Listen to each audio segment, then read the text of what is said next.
Hey, what's going on? Chris back again with you for the Strength, Growth, and Purpose podcast show, audiogram, YouTube, again. Still a work in progress. So today I want to talk to you about a couple of terms, as in the subject, resilience, vision, time, and outcome. I really hope everybody has started to make some strides. Right.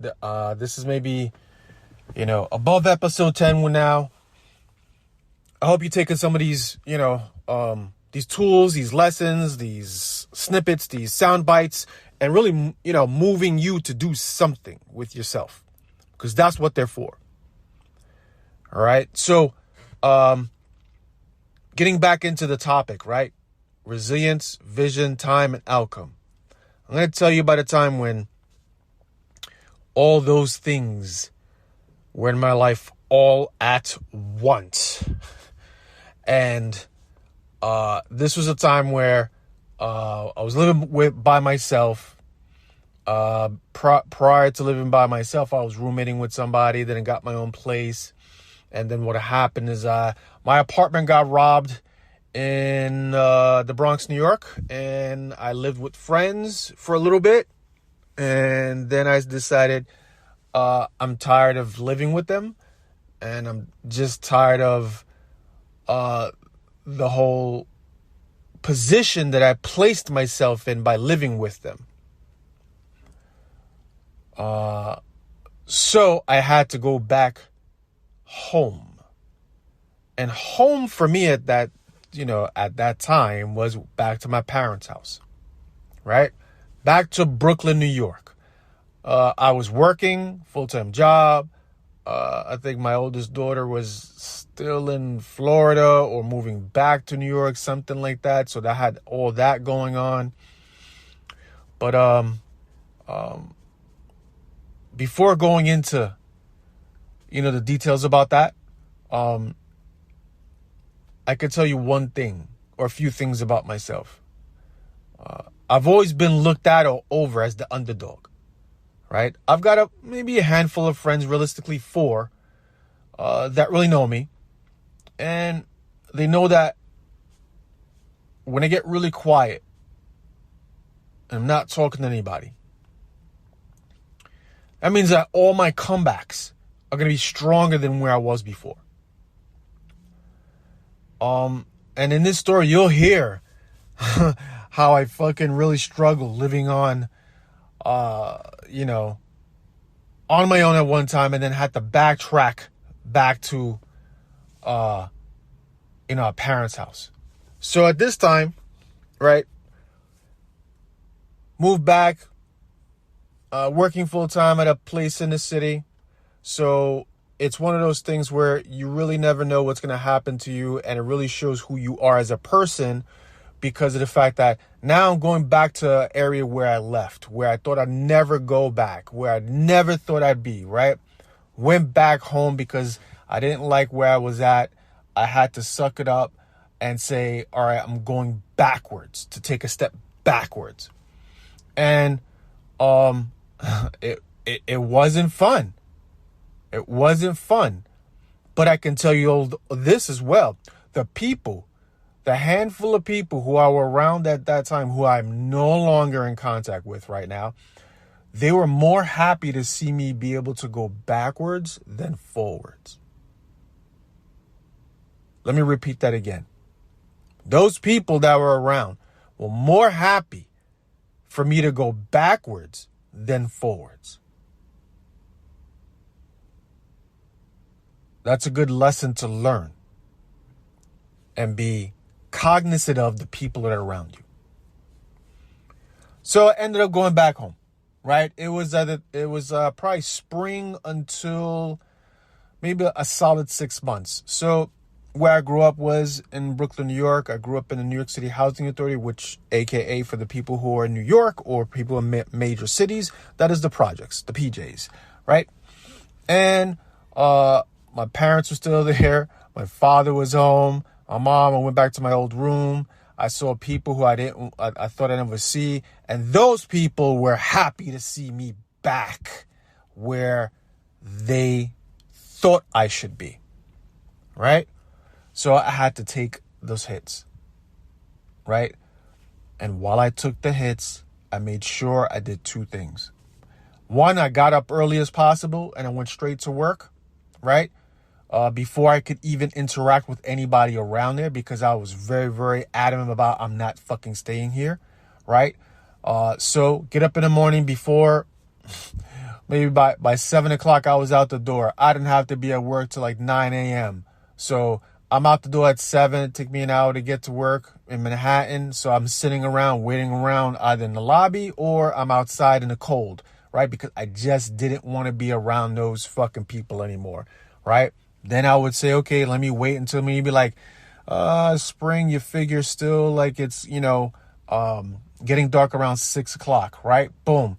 All right. I'd work till like 7 o'clock, right? Which made getting home about an hour and a half, 7:30, 8 o'clock. I would eat, then go to sleep. I did that shit for 6 months, even during the fucking summer. The only time that I was going out were the weekends. I would hit up, hey, what you doing on the weekend? Friday, go see some friends. Then boom, back at it again, right? So during that time, it was one of those weird where I would just sit and I would contemplate, okay, what's my next move, right? So I had to have this fucking vision. I gotta put this together for myself. I'm not gonna go back to the standard before of saying I'm gonna depend on somebody else or have a low level place where I'm going to live, right?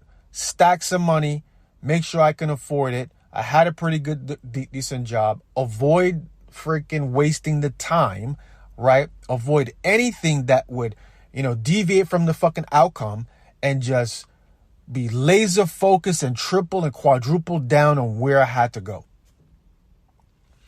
I saved money. I went out occasionally. The only thing I kept doing was I kept going back into areas where I wanted to start living. Didn't look for an apartment. I just was, let me walk around these areas. Where do I want to be? How comfortable do I want to be? Right? So I was like, okay, let's start doing that. 2 months, 3 months. I did it every month so I could just focus on that. Was I tired? Did I want to talk to people? I didn't want to freaking deal with anybody.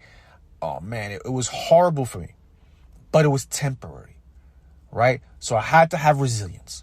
I had the vision, right? To say, I'm going to these other places because this is where I want to live, right? Then the timing had to be right? And the outcome, I had to like the outcome. If I didn't like it, I wouldn't fucking did it. Right? So I did find 3 places. So started seeing, went back to the Bronx, but a little bit better place where it's a working class, class of people, easier access to get me back and forth down into the down to my job, to work and everything else. And I landed in this area called Parkchester, Bronx, New York. Specifically, the Parkchester condominiums.